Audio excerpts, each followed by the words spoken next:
E a gente começa a semana com análise política nacional e internacional, porque a gente está no 11º dia de 2021 e, nossa, já aconteceu tanta coisa. E quero chamar, então, para participar, para me ajudar aqui a fazer essa análise de conjuntura, a participação do Paulo Nicoli Ramires, cientista político e professor da Fundação Escola de Sociologia e Política da USP. Bom dia, Nicoli, como vai? Bom dia, agradeço o convite, bom dia a todos os ouvintes. Bom, como eu disse, Nicoli, tá difícil até de escolher, porque teve Bolsonaro aqui no Brasil, teve o Trump e os trumpistas nos Estados Unidos, mas vamos começar com o Brasil, né? Porque teve mais um pedido de impeachment contra o presidente Jair Bolsonaro, salvo engano, já são 60 pedidos, dessa vez do Partido dos Trabalhadores, né, dessa articulação do PT. Ele já teve, então, esses 60 pedidos desde o início do governo, e dessa vez foi o fato lamentável de ele ter ironizado as torturas sofridas por Dilma Rousseff na época da ditadura militar, Dilma Rousseff, ex-presidente.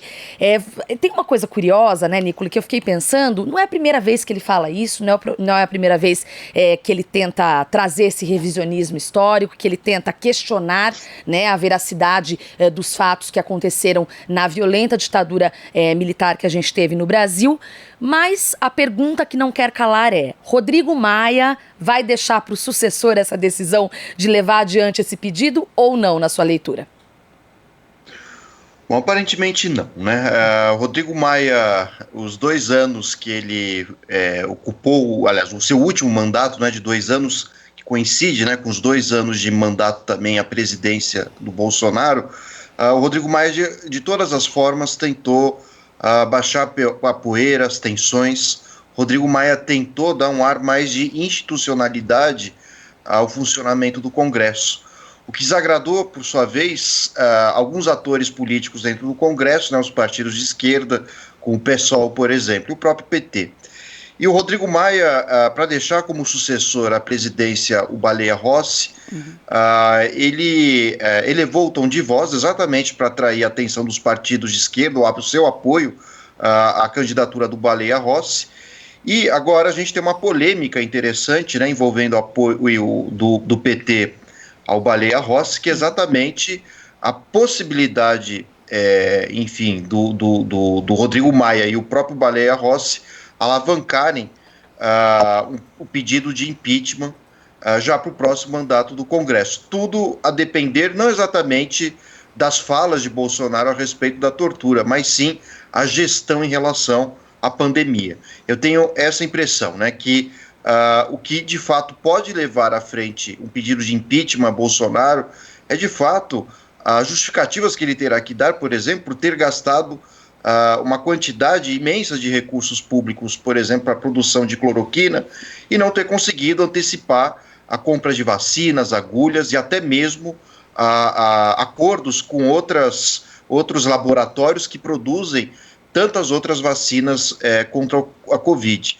Além disso, o Bolsonaro terá que justificar as 200 mil mortes, filas em hospitais, a falta de centralização de ação do governo federal para abastecer e controlar a expansão da pandemia no Brasil. A gente não pode esquecer que o Brasil é o segundo país a alcançar o número de mais de 200 mil mortos, né, acompanhado dos Estados Unidos, e isso são números gritantes, né? A gente pode ver outros países que, óbvio, têm seus problemas econômicos, políticos, mas que não alcançaram essa tremenda quantidade de mortos, né? Mas o que de fato pode pesar, portanto, para um eventual impeachment de Bolsonaro é crime de responsabilidade no que diz respeito à gestão envolvendo.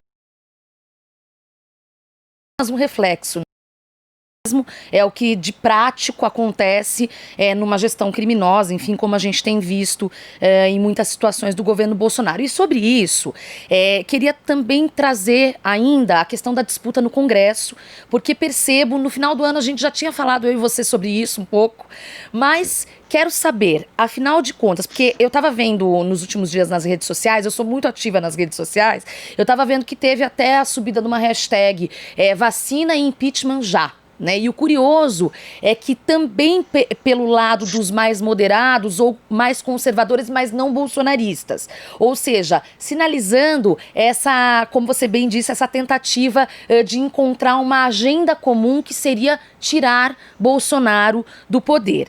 Na sua visão, ele só chega a 2022 com algum fôlego para tentar uma reeleição, né, caso seja esse o cenário que vá se desenhar, se o Arthur Lira vencer agora a presidência do Congresso, essa vitória é realmente importante para a base governista? Ou, por exemplo, a situação da vacina, que agora, né, a vacina que o Bolsonaro falou tanto, agora ele está dando a mão à palmatória e vai, de fato, também, né, comprar a Coronavac. Você acha que isso também poderia dar um fôlego para ele, essa questão da gestão agora da vacina? Ou ele realmente está dependendo dessa base fortalecida no Congresso para se manter no poder, na sua leitura?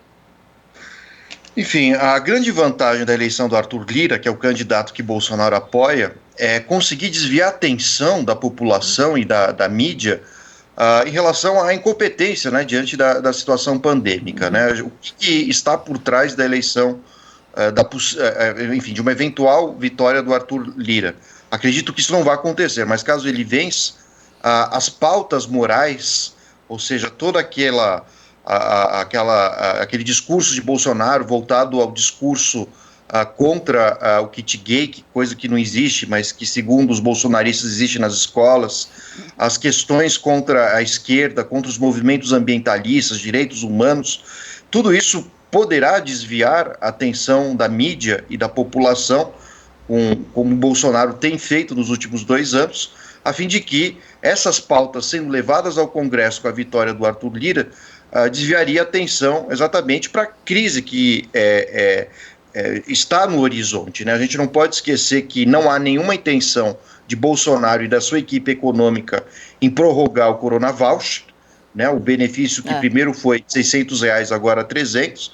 Então isso significa que nos próximos meses a gente vai ter uma quantidade ainda maior da população entrando na zona da miséria, da pobreza. Então é um ano muito difícil do ponto de vista econômico, né? Ou seja, é uma queda no consumo, talvez uma dificuldade gigantesca em recuperar os empregos perdidos, muito provavelmente aumento do desemprego. Então, de fato, é um ano que o Bolsonaro, de fato, precisa vencer a eleição para a presidência do Congresso, com o objetivo, né, de canalizar a atenção do público para outras questões alheias ao funcionamento tanto da economia quanto da gestão da crise envolvendo a pandemia.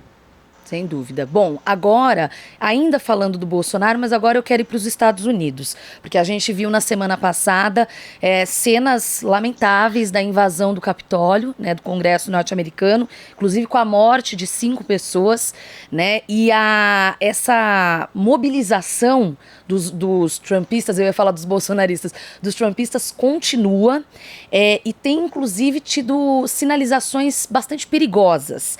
Na coluna do Juca Kfouri, acho que foi do final de semana, ele trouxe um texto do Michael Moore, eu não sei se você chegou a ver, Nicole, sobre um chamado para uma marcha armada no dia 17 desse mês, né? Exatamente. Como ler esse momento político dos Estados Unidos? É mais uma espuma ou realmente a gente está correndo perigo, né? Porque vamos lembrar, acho que é importante sinalizar, que o Bolsonaro acenou apoio, né, a essa situação que aconteceu no Capitólio, que perdeu o controle totalmente, né? Enfim,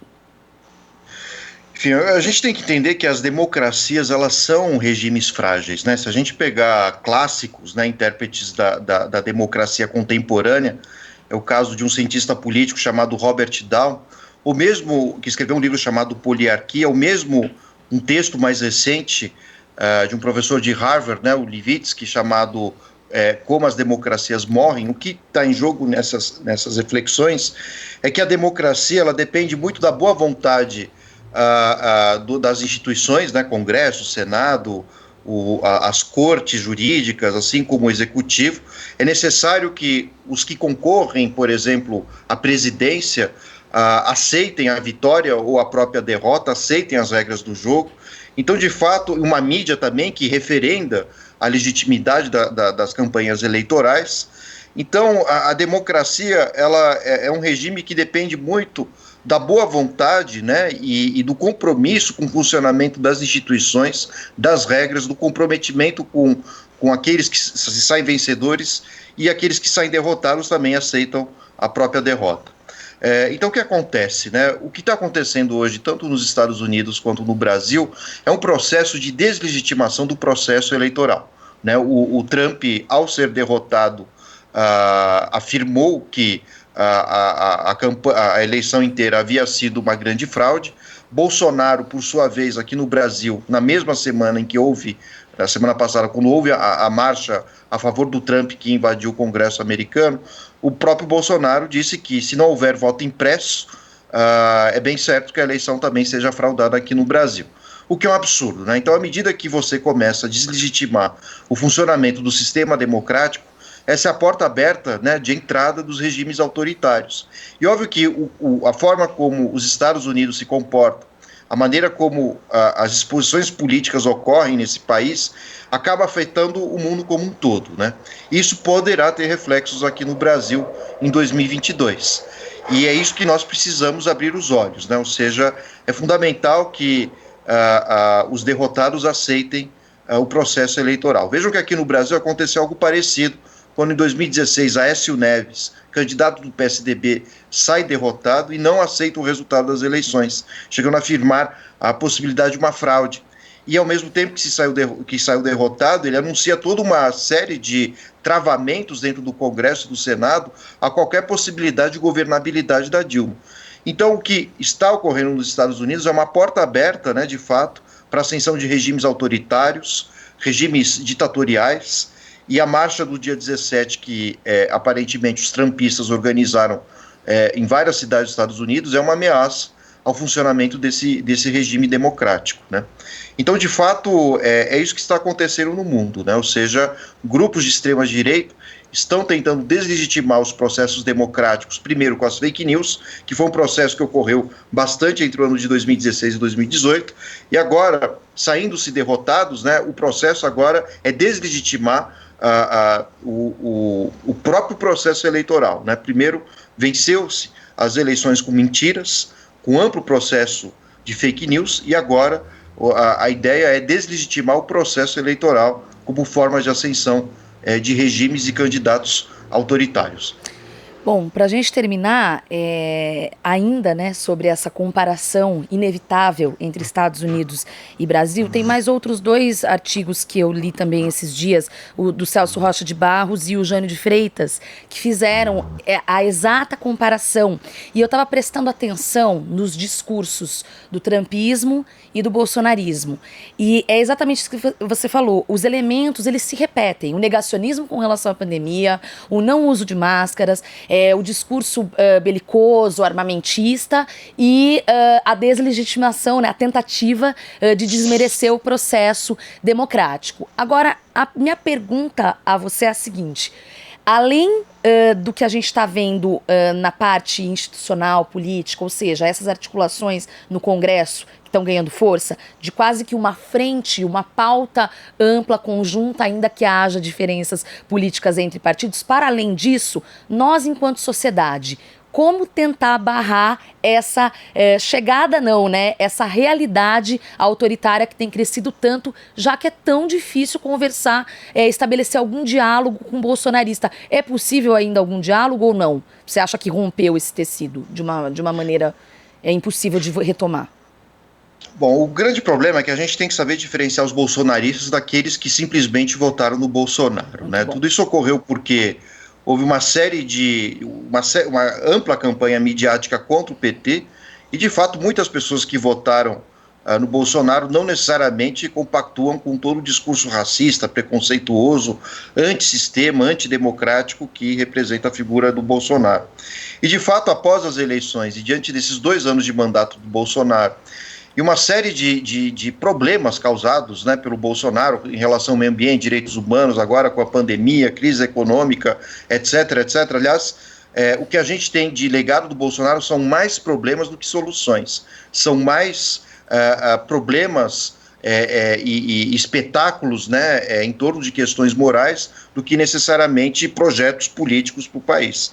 Enfim, todo esse cenário fez com que muitos eleitores de Bolsonaro se transformassem em antibolsonaristas, né? Essa é a grande questão, exatamente não exatamente por serem de direita ou contra necessariamente a esquerda, mas contra o PT.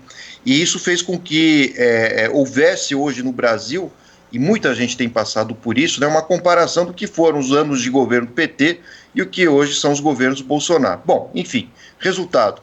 A quantidade da população insatisfeita, né, o índice de impopularidade de Bolsonaro não para de aumentar, tenderá a aumentar por conta do não mais pagamento do benefício para a população diante da questão do Covid.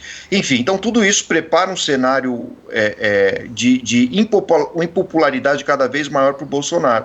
E o resultado disso, né, se a gente comparar os eleitores americanos com os brasileiros, os americanos já deram as respostas nas urnas, né, não querem mais estar ao lado de Trump e da extrema-direita. No Brasil, nós veremos isso em 2022. No entanto, a gente não pode esquecer que a nossa população ela tem uma visão mais conservadora, né? E, ao mesmo tempo, com um discurso mais explícito de violência, né? Apesar de muitos americanos compactuarem com a venda e liberdade, né, com o porte de armas, no Brasil isso aqui não é tão generalizado. O que pode fazer com que, de alguma forma, ou Bolsonaro consiga estabelecer um amplo e crescente, né, conservadorismo no Brasil, aumentando seus eleitores, ou de fato esse discurso começa a perder força. E eu diria que começou a perder força de fato com as campanhas eleitorais municipais, quando candidatos ligados ao militarismo, à polícia e até mesmo a evangélicos mais radicais e fundamentalistas, eles não obtiveram muito e grande sucesso nas grandes metrópoles. Então isso já é um indício de que muito provavelmente Bolsonaro não consiga o mesmo apoio que obteve em 2018 e não conseguirá em 2022.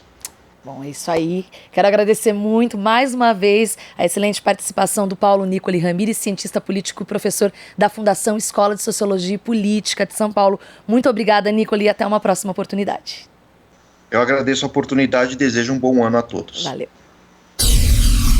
Aqui você ouve as notícias que os outros não dão. Jornal Brasil Atual.